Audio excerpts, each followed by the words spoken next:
Well, good evening, everybody. Here we are, Com 115. This is the interview skills class.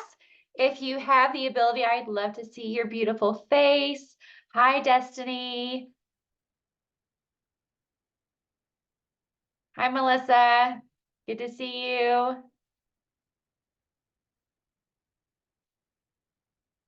Anybody else? Well, as you know, tonight we're going to be talking about interviewing, so I thought it might be nice. Hi, Sabrina. Just to start by sharing, what is one word that comes to your mind when you think of interviewing? You can either say it or you can type it in the chat. Hi, Vicki. I'm glad you're here. Drive safely. What is one word that you think of when you think of interviewing?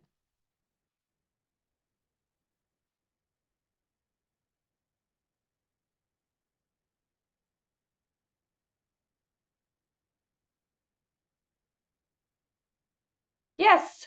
Good. Smile, interaction, anxiety. Absolutely.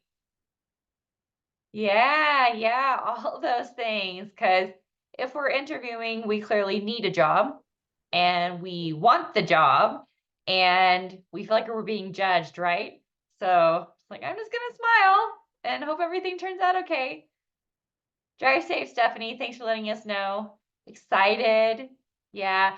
Michael, thanks for joining us. I'm just asking everybody, what is one word that comes to mind when you think of interviewing? You can say it or type it in the chat. I don't know, like lots of words come to like nervousness is like one of them, like is what I think of. Truly, Like absolutely. even no matter how many times you've been through it. I mean, I'm 30, getting ready to be 37, and so I've gone through a few. And so it can be nerve-wracking, honestly. Like Yeah. Yeah, it really can. And the more experiences you have doesn't mean that you get less nervous or you have less anxiety, but it does mean you have more to pull from. And when you're going to college, you're learning all these skills. And in this class tonight, I hope to help you understand the interview process a little bit better, but also help you develop some tools to connect the dots between your lived experience, your college experience, and the job that you want, the job you're going to be interviewing for when you're all done here. So I'm going to cover interviewing, and then I'm going to spend the last few minutes kind of looking at the last two major assignments for this course and get us well on our way to finishing strong. Sound good? Good. So I want to start by sharing a video with you and see what you think about that.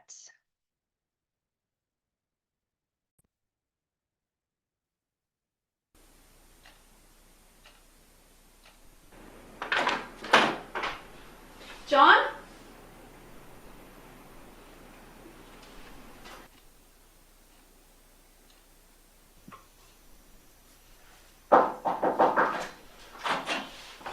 Sorry, I'm late. Are you Susan? I'm here for the job interview. Hi, I'm Susan Thompson, Resource Manager. You're 10 minutes late. The traffic was terrible. Have a seat. Are you John Hill? Yeah. Okay, tell me about yourself. My main hobbies are watching classical movies, riding my motorcycle, and I have two granddaughters. They're so cute. Let me show you. Oh, that's okay. I'll take your word for it. Do you have a resume?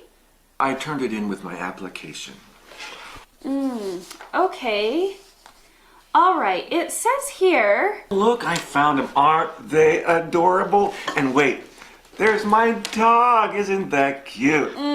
Very cute. It says here that you only had your last job for a couple of months. Can you tell me why it was so short? You know, I hated that place. My supervisor was such a jerk. All he did was complain about my work. Oh, what was the problem? Oh, they had all these rules. I followed the most important ones the best I could, but he would get mad if I didn't follow all the rules all the time. Ugh. I see. Well, can you tell me why you want to work here? Oh yeah, somebody told me you guys have a really good dental policy. I've got trouble with this tooth right here. It needs a lot of work. Okay, I think I've heard enough. Do you have any questions for me? You know, what does this place do?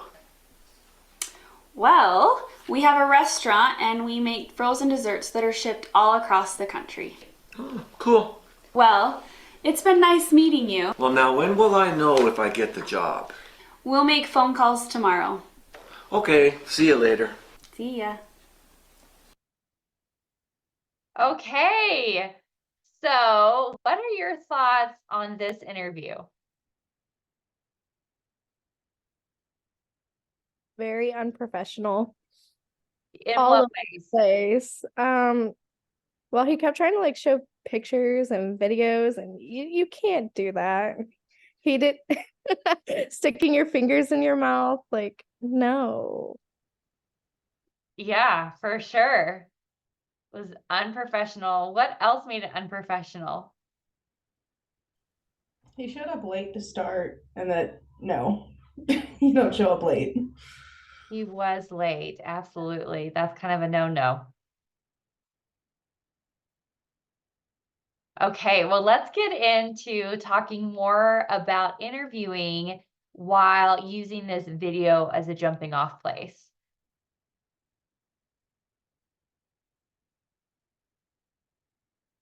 Right, yeah, he was a mess.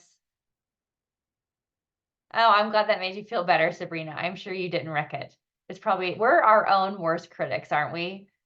We can be so harsh with ourselves. So let me go get this. Whoa, that's not what I want. Okay. Go get this PowerPoint. So, of course, we just watched the Sorry, I'm Late. We've talked about what all went wrong. But before he even got there, he didn't know what this company did he? He had no clue. He just heard they had good dental insurance, which is no bueno. Rather, before you even get to the interview process, we have to spend some time selecting the employer. So for those of you who have done some interviews, a lot of interviews, I'm sure you've probably done your research before you actually got there, right? So before we go through the whole process, we have to research ourselves, research the position, and research the employer. You kind of started doing the research of yourself when you did the very first assignment for COM 115, where you took a look at the roles that you do in your daily life. You looked at your dominant communication style, kind of started to investigate Schutz's tenets of inclusion, control, and affection, and hopefully started to get a better handle on. I mean, you probably already knew yourself, but when you start looking at yourself through a lens like interpersonal communication, some things kind of bubble to the top and start to crystallize. You're like, oh, I didn't realize that I was a people-oriented listener, or that I'm actually really good at diffusing intercultural communication. But beyond that, you need to consider, what work environments do I like? And like Amanda rightly pointed out, sometimes you don't get to choose. Sometimes you need a job, and whatever is available is what you take. But coming out of college, hopefully you're going to have more choices available to you. Do you want to work in a big company? Anyone looking to get into like a Fortune 500 or something like that? What about smaller company? Anyone prefer like a company of like 20 to 50 people? And maybe you don't know, and that's okay. Another thing you might consider, do I want to work from home? Do I want to work in like a cubicle type setting? Do I want to be in an open atmosphere? Amanda works at a hospital and she loves it. Vicky would like to do both. So Know those things about yourself. Also know, am I an introvert or am I an extrovert? So an introvert is someone who needs their alone time to get recharged. An extrovert is someone who needs to be around people to get recharged. So being able to balance that and figuring out what's really going to work for you is key in being able to interview well and also select the correct employer. And then researching the position. How many of you have read a job ad recently? That's what I should do. I need to bring up a job ad when I teach this class. Most job ads want the perfect person who's like 150% qualified. When you read through job ads, they're going to want everything, right? And the likelihood of you being able to do everything is pretty slim. But having humility in that and knowing, okay, I may not be able to do this yet, but I bet I can learn is really important. But also the position, is it full-time? Is it hourly? Are they going to provide benefits? Are they not? Is this a position where I'm going to be interfacing with people or I'm going to be answering to someone else? Is it a leadership position? And then researching your employer. Look at their website. That'll tell you a lot about how much they care about their presence in the community. Is their website well done? Do they have a good rapport? Even check out things like Yelp, or have you heard of Glassdoor? Glassdoor is a website where you can go see reviews on different employers and really make sure that where you're going, if you have the luxury of choice, is a place that's going to fit you well and that you think you're going to like working in. And then it may come to the point where you do get the job. And this happened to me actually. I got a job working as an outreach director for a nonprofit like a year ago. I left Bryan University for a couple of months and went to go work for this place.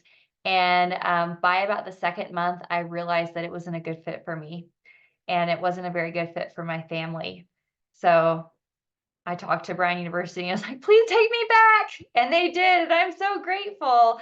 But sometimes you just don't know until you get in there and you start interacting with people and you're like, I don't think this is where I'm supposed to be. So selecting the employer is key, which this guy obviously didn't do.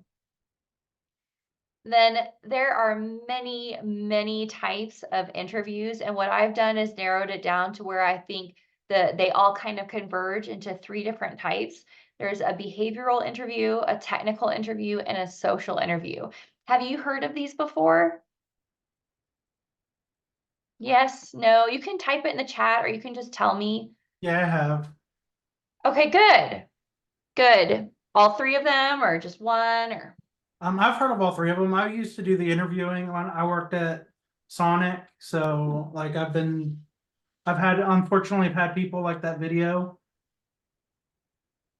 Like I had somebody show up with their entire family to the interview, and like I went to a table like away from them, and the family even came and sat right next to us, and they were asking questions and not the person I was supposed to be interviewing. Oops. It was probably the most awkward interview I've ever had to do. Yeah, that would be. Was the person really young? No, he's like probably early 20s, mid 20s. Like he wasn't like I could understand it like a high schooler. Like I've had that a couple times. But like yeah, no, he was an adult. Yeah. Yeah, I just read an interesting statistic that the average age for people leaving the home with their parents is 26. Which is a lot different than 20 years ago or so. So interesting times we're living in. So back to interviews. Okay, so the behavioral interview is the very first interview generally. And it's where it's the meet and greet, or maybe someone calls you over the phone and they do a screening interview and they're just trying to get a sense of who you are. Can you handle yourself properly in a professional manner? And we're going to talk about what that looks like in just a few minutes. The technical interview is like, okay, I like them. I think they could be a good fit here. Let's see if they actually know how to do what they're saying they know how to do. So KT mentioned like a culinary presentation. So remind me, what programs do we have represented here? Paralegal, health information systems, CMA, medical billing and coding, accounting. Okay. Okay. Yeah. So with these kinds of professions, they might ask you to actually run a report, to pull up insurance codes and properly align them. Accounting, I don't know a lot about accounting except for taxes. Maybe they'll give you somebody's, receipts and say, put the taxes together according to this sort of way. EMT, maybe they'll ask you to demonstrate knowledge of something. So we're going to check to make sure you actually know how to do what you say you're going to do. Then the social interview is that third interview. It's typically a group interview where now you get to meet more people within the company. Maybe you'll have lunch or coffee, or they'll invite you to like an all company meeting. And this is where like, okay, they handle themselves well. They definitely know how to do the job. Do they truly fit into our company? Is this a good fit for everybody involved? And remember, when you're interviewing, you have something that they want. So yes, there's anxiety in being there, but remember, they have a need and you are there to hopefully fill that need. And they, on the other side, are hoping that you're going to like them and that you're going to choose them. So it's kind of reciprocal in a lot of ways, though both parties feel the weight of that. Any questions about those kinds of interviews?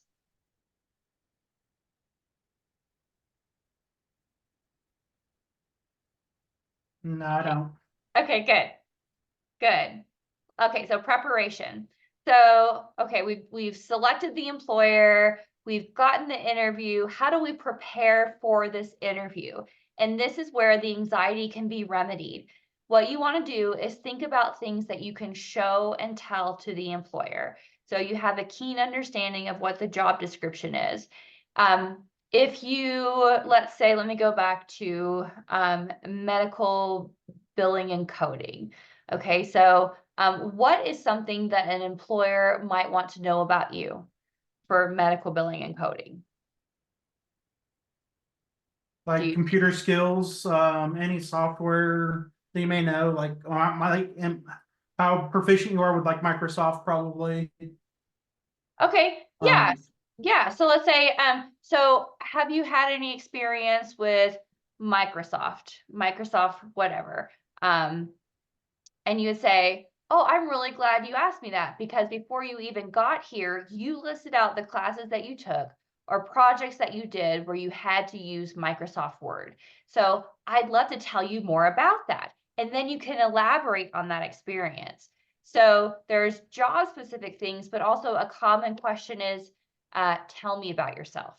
So before the interview, you need to be thinking about what are the things I'm going to share with them that are going to make me attractive to this company. And remember, you've done your research, so you know what they're looking for. Let's say that it is an up and coming company and they have, let's say 35 employees, and they say, what made you interested in our company?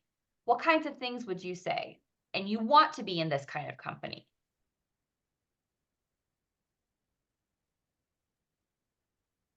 Well, whenever I was at my interview last week, they asked me, why do I want to work at a specialty clinic? And I explained that I feel like it's a little bit easier than a hospital, but also you still get to see a lot of things that you don't get to see like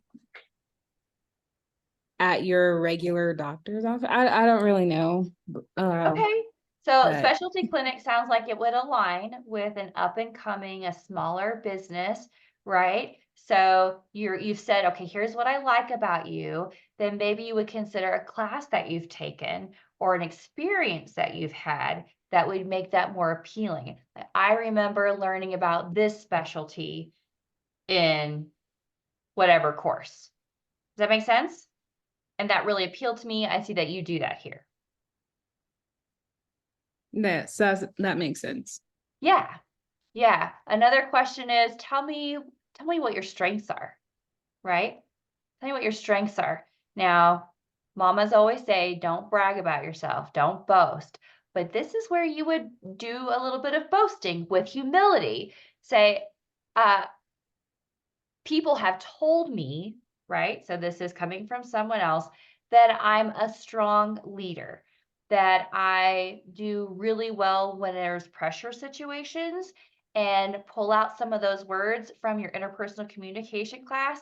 And in fact, in those pressure situations, I've really learned, and you haven't learned this yet, but you're going to, I've learned how to use relationship management strategies like positivity and openness. And I feel that I am strong in that area. I'm looking forward to continuing to develop that area, but I've told that I'm a good fit when it comes to those kinds of qualities. You see how I tied those things together? Okay, another one. What's an area you can improve? What's an area that you can improve? If we're going to show and tell. Confidence. Okay. Good.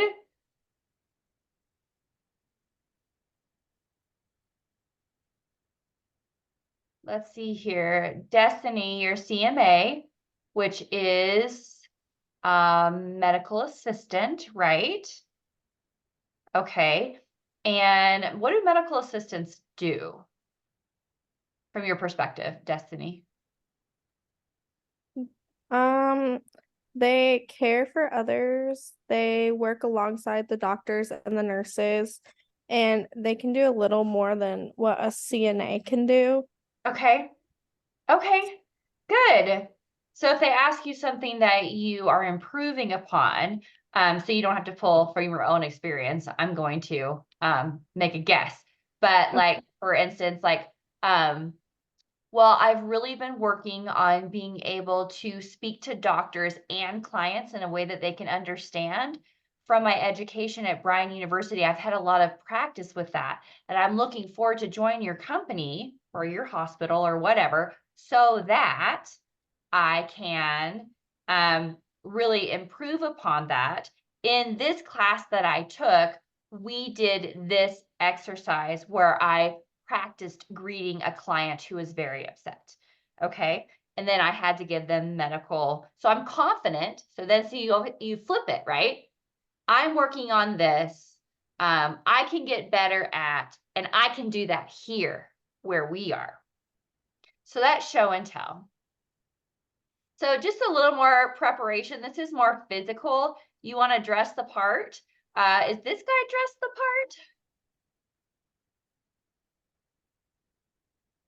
No, he's not.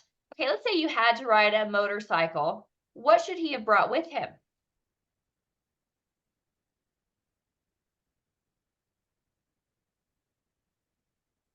He could have changed his clothes. Or just taken off the jacket. Right? I mean, I don't ride a motorcycle, but don't they have like little carry packs, right? Where you can like bring your stuff. So he could have nicely folded up a sport coat and put it in the little carry-on, got there, take it off. He could have worn a nice dress shirt underneath, put on the sport coat, slip on a tie, boom, he's ready to go. In general, yes, a backpack, resume, button-up shirt, yeah. So in general, you want to dress just a hair above the company. So we're not going to show up in tuxedos like we're going to a formal event, but you will have some knowledge of the employer, how they dress, if it's business casual, sport coat, polo, button-down shirt. You can tidy that up with a tie, probably not a bow tie. For the ladies, you can wear a dress suit. You could wear a dress or you could wear like a one-piece dress or a two-piece, like a skirt and a blouse with a sport coat over it. For all people, make sure you're wearing something that is flattering to your figure, nothing too tight or I mean, baggy is okay, but you want to look good. If you dress well, you'll look good and you'll feel good. And remember, so when I talk about nothing too tight, we want them to be looking at your face, right? Not the rest of your body. So that goes along with saying, let's not wear anything super flashy either. So I have a really great black dress suit that looks so good with these red earrings that I have, like if I'm going out, but I'm probably not going to wear these bright, flashy red earrings to go to an interview. Does that make sense? And I'm probably not going to wear my nails like super crazy either, because then they're going to be looking at my nails the whole time instead of looking at me. Does that make sense? I mean, we don't want to misrepresent ourselves, but we also want to dress the part to get the job. And as you go, you'll get a feel for the way other people are dressing and what's acceptable and what's not acceptable. And you might even see what they're wearing and be like, oh, I don't want to work here. One time my husband interviewed for a job and he went dressed in sport coat and all that stuff. And the boss, and we were living in Arizona at the time.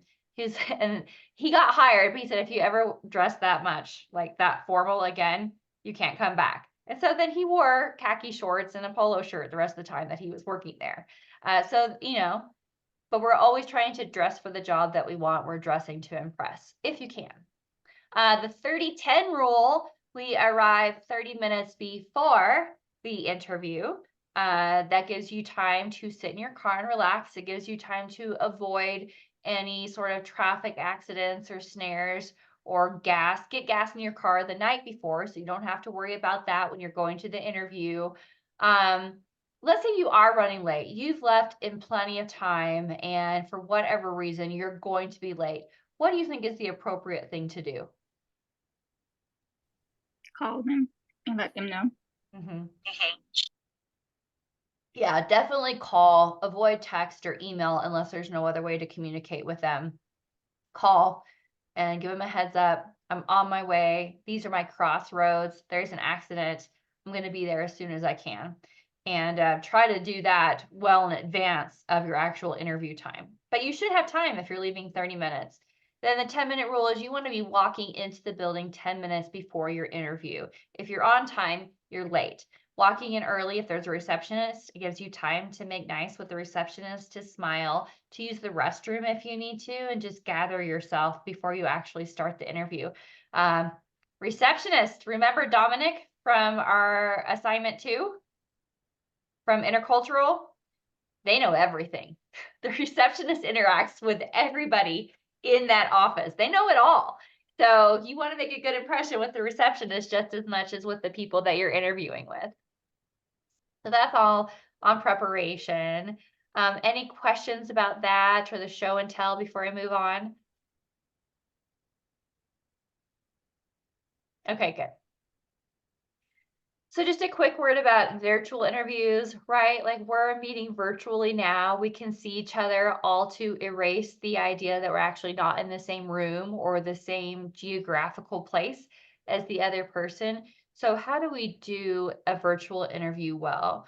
If you do a telephone interview and it's a screening interview or it's a real thing, just a few tips there. Make sure you're in a quiet space. If you can, put it on speakerphone and make sure that transmits well. The nice thing about doing it on speakerphone is you don't have to sit here and be inauthentic in your movements. So if you have speakerphone, it frees you up to be able to move your body naturally like I am now. So then the tone of your voice is going to come across natural too. That nonverbal communication, even the muscles in your face, when you're able to smile or make your eyes big or nod your head, changes the way that your voice comes out. Also, telephone. I like telephone interviews because I'm a note taker. Have a pad and paper with you so you can jot down. If they're asking you a long question, you can jot down keywords, and then you're making sure that you're responding to the question because you can see it in front of you and they can't see you, so they don't know. With a video digital interview, it would be okay. I practice taking notes and not looking down. It will look like chicken scratch, but when you have the opportunity to break eye contact, you can glance down and see what it is that you had written down. The other thing about video, okay, right now I'm looking straight at my camera. Does it look like I'm looking at you? Yes? No? Yes, it does. Okay, good. Now I'm going to look at where you all are. Does it look like I'm looking at you? Not at all.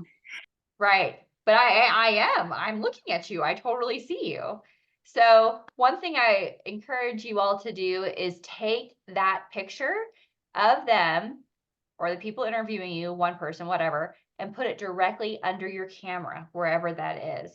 Because remember, we're trying to suspend the disbelief that we're actually not in the same space. And eye contact is powerful. So even if you can't look at them, look at your camera so they feel like you are looking at them. Just a word about background. I have you all blurred out like my background right now, so you can't see that I have a whole bunch of laundry on my couch. But that was a joke. I hope you smiled. But I really do have a lot of laundry on my couch, but it just looks like a blur, which is awesome. But in real life, if you're doing an interview, so if I like this camera is pretty good, but on some cameras, if I were to hold my hand up, my hands would be blurry. So then you would like, if I moved it all, you would lose me with that blur. So I recommend setting your computer up so you have a blank wall behind you so that it's just you. We want the focus on you. You know, you can do the virtual backgrounds with like palm trees and stuff, and those are pretty, but they're distracting. So just a plain background is what you really want. I am almost about ready to wrap this section up. I know it's like drinking from a fire hydrant, but remember it's recorded, so you can go back and listen to it. First impressions, you have 7 seconds, and people are making a first impression. You're drawing a first impression in 7 seconds. So with a handshake, give a nice firm handshake. Extend your hand, even if they don't. You know, our COVID world is a little weird. So you'll have to kind of play that by ear and see how it goes. But if you are uncomfortable with shaking hands, unless you have like some like really serious reason not to, you should shake their hand. You don't touch your face afterwards. You can always use hand sanitizer. Don't touch the top of your straw or anything like that. Just shake the hand. Make eye contact. Don't stare into the depths of their soul, but try to keep appropriate eye contact, smile, be poised. A great way to sit is to sit just straight up. No like slouching. Okay, we're not going to be comfortable. We're not going to be leaning across the table, but just sit. Either plant your feet down or cross them at the ankles. You can put your hands on the armrest, or you can fold them in front of you. You can fold them on the table. But the reason that you want to sit correctly is you want to avoid nervous gestures. So if I cross my legs at the knee, I'm much more inclined to roll my ankle or flip my arm up. If I have like, you know, like some nervous habits are to go like this with your sleeves. Anybody do that? Yeah.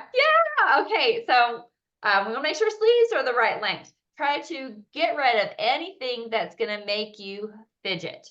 Okay. If you are going to fidget and you absolutely need it, ask someone that you trust to sit with you and figure out how you can fidget in a way that's not going to be noticeable.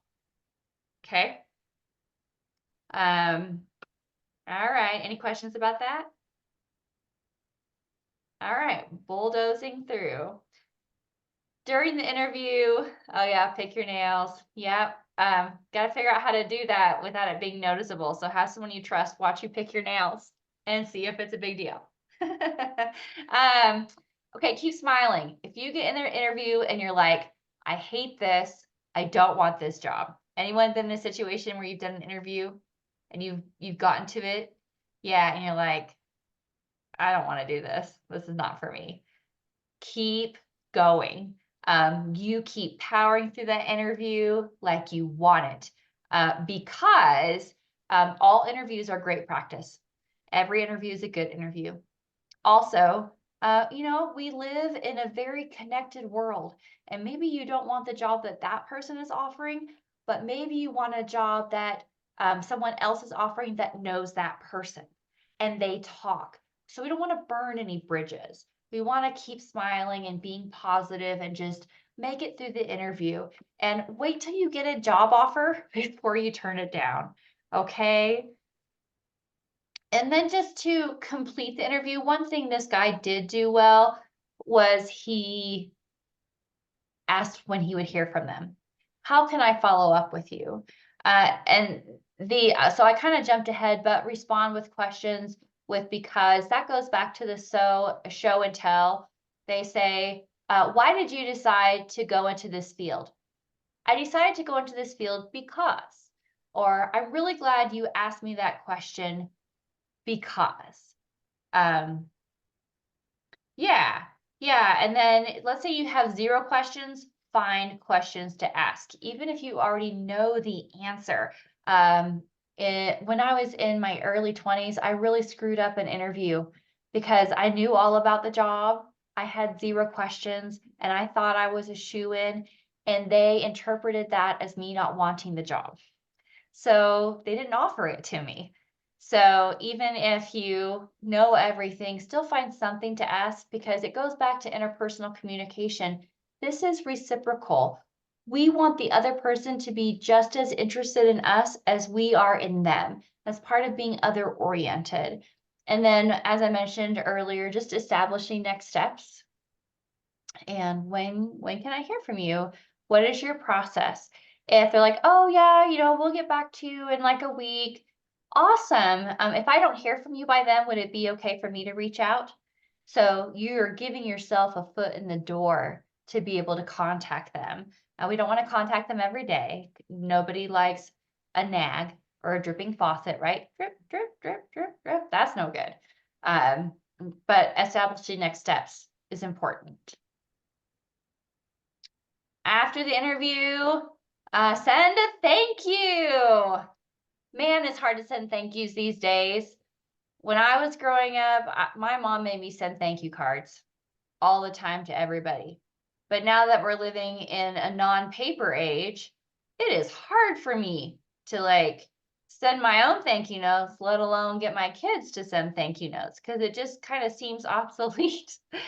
But everybody needs a thank you. So I encourage you, when you finish the interview, when you get home that evening, send a thank you note to the person who interviewed you. You probably won't have time to do it by paper because it takes too long, but send an email thanking them for their time. It gives you a chance to reiterate what you liked about getting to meet them, why you think you're a good fit for the company, and how enthusiastic you are for the opportunities that lay ahead. Still do this even if you don't want the job. Don't burn bridges. Keep all your avenues open. Okay? It's everything. I mean, it's not until you learn it that's like, oh yeah, that makes a lot of sense. Does that make sense to you? Good. Very good. So let's say you do find yourself in a position where you're going to have an interview. If you want to practice, we have career services, but you can also reach out to me. I'd be happy to sit down with you and run through a couple interview questions and just let you practice, or send you some interview questions that you can have somebody else ask you. And we all know Google is good at providing interview questions. So practice is important, and having that show and tell. Make a notebook or a list on your phone or something like that for easy recall. So that wraps up talking about interviewing. Are you jazzed for your next interview now? Yes. Yeah, you're going to do great. Everybody's going to do great. All interviews are good interviews. They're good practice. So I just want to click over now to our last 2 assignments to just run through those, kind of just talk about expectations as we look to wrapping up this class. Can you believe it? It's going to be wrapping up here. It's going to come faster than you realize. Okay. So assignment number 4, I think, is really fun because it gives you choices. And I mean, really, sky's the limit. You can make whatever choice you want. The idea is you're going to go to Bryan University Library, search the articles tab and enter the word friendship. It's going to pull up a bunch of articles on friendship. You can select any article that you want to, something that's interesting to you. Then you're going to provide a short summary, 50 to 75 words. Make sure you give me the link, because I have to verify that the link is live and that the article actually exists. And then choose one set of strategies, either affinity seeking or relational maintenance. So these are your subheadings for strategies: affinity seeking strategies or relational maintenance strategies. Then, depending on which one you pick, you're going to pick 3 specific details of those and apply them to the article. How do you see them in the article? How are they a parent? How are they working? How are they not working? So under affinity seeking strategies, your options are control, visibility, mutual trust, politeness, care and concern, other involvement, self-involvement, and commonalities. So if you have an affinity for something, what does the word affinity even mean? Anybody know?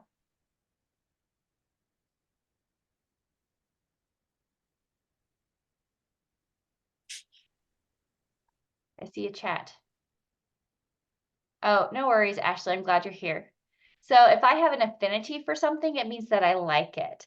So affinity seeking would mean then that it's a liking, like I'm looking for liking. Yeah, a great like in this relationship. And part of that is being visible to one another, being polite, showing care and concern. If something is happening with one, like I want to know about it and I want to be there for you. That's affinity seeking. Relational maintenance strategies are what they sound. We are now in a relationship and I want to maintain it with you. Here are the things I'm going to do to let you know that I'm still in this. And these are the things that I hope you do to let me know that you're still in this relationship. This goes for friendship, family, workplace, romantic relationships. Every relationship we have, we can use these maintenance strategies. So those 3 details are positivity, assurance, openness, social network strategies, and sharing tasks. So just pick 3 of either of those, affinity or relational maintenance, and apply them to the article. Any questions about that? Okay, good. So the last assignment on the heels of this one is an interview assignment. Hi, Grace. Glad you're here. I'm just wrapping up and going over the last assignment. This one you're going to want to start early. So I'm glad to give you a heads up about it.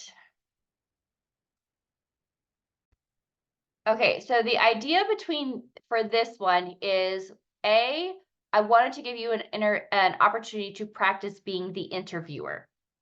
So you're going to find 2 different people, someone with a family and someone with a workplace, and interview them. You're going to ask them each the same 10 questions.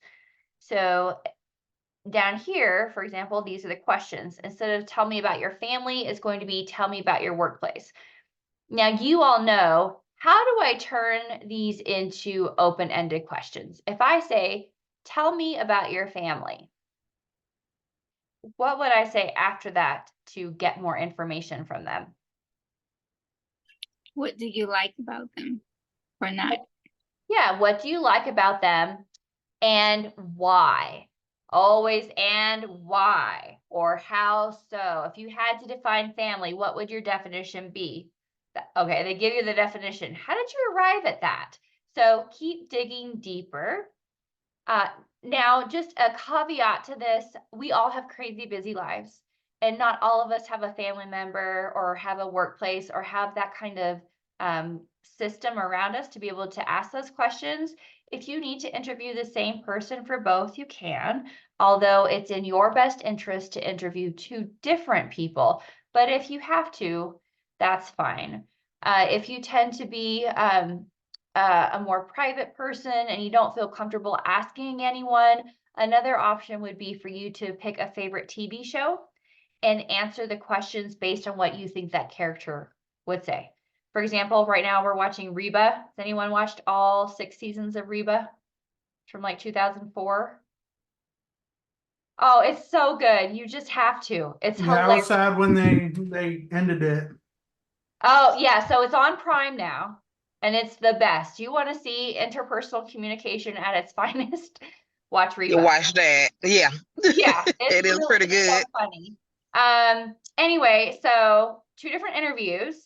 And the reason why it's in your best interest to do 2 different people is because in part 2, you're going to compare and contrast their answers based on particular concepts. So what do they both say about cohesion? How are they the same? How are they different?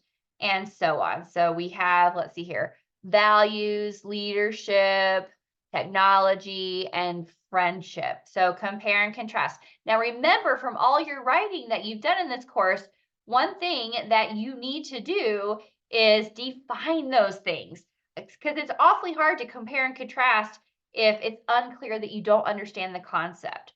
So make sure you're defining those within your answer. And then finally, my favorite part is where you get to show off everything that you've learned. And this is not advice that you have to actually share with that person. It can be just between you and me. Select one of them and consider, okay, if I was going to help them improve their communication based on what I've learned in this class, how would I do it? How would I ask them to improve their listening or encourage them in conflict management and relational maintenance? So we have these 3 categories that I want you to write about, but you can pick anything within there to give advice. If they are perfect, write advice that encourages them to keep going as they are. So that's the last 2 assignments. After that is your reflection. I would really, really love a video. In fact, it's required that you do a video. I'm the only one who will see it. Keep it under 3 minutes. And if that is a struggle for you, just let me know, and I'm happy to work with you. So that's all I got. Okay. Any questions? Yes, I actually do have a quick question about the affinity seeking. So where would control fall in on that? Because in most cases, control, I don't know, it could be a positive or a negative experience or trait depending on how you're utilizing it. Because on one foot, it's like, oh, I'm in control of myself, my own emotions, but it would be a negative experience to try to control someone else. Yeah, so you can turn that either way depending on the article that you read. Okay. Is it being used in a sense of control where it's overbearing? But control and affinity seeking is more about the kind of control we learn about in Schutz's theory, where we exercise equal control. Like one person doesn't have more power over the other. Okay. Right. So we're in a relationship. It's kind of new. I'm not forcing you. I'm not laying a guilt trip on you to get you to come and be with me. Right? Yeah. Good question. I guess to that, I would ask, do you think that attraction is a type of emotion? I think attraction can elicit feelings and it can elicit emotion, but attraction can be defined in different ways. Attraction can be defined in, okay, I'm walking into a room. I want to find a place to sit. People usually go sit by people with that they're attracted to, in terms of, you look like me, you smiled at me, we're wearing similar clothing. I think I could feel comfortable sitting beside you.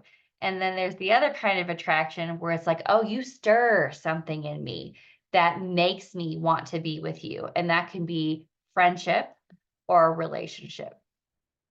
Does that make sense? Yes, ma'am, it does. Okay, Thank good.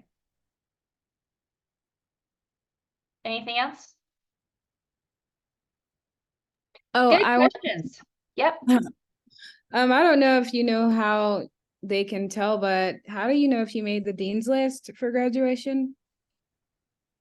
I don't know the answer to that question. However, I'm assuming it is based on your GPA, and you can probably reach out to your success coach and ask them, and or your program director. What program are you in, Sabrina? AAMA or the associates? Yes. Yeah, Okay. the associates portion for CMA. Sure. Everyone else, if you don't have any questions, you're free to go. Thanks for staying. Sabrina, let me just go double check who your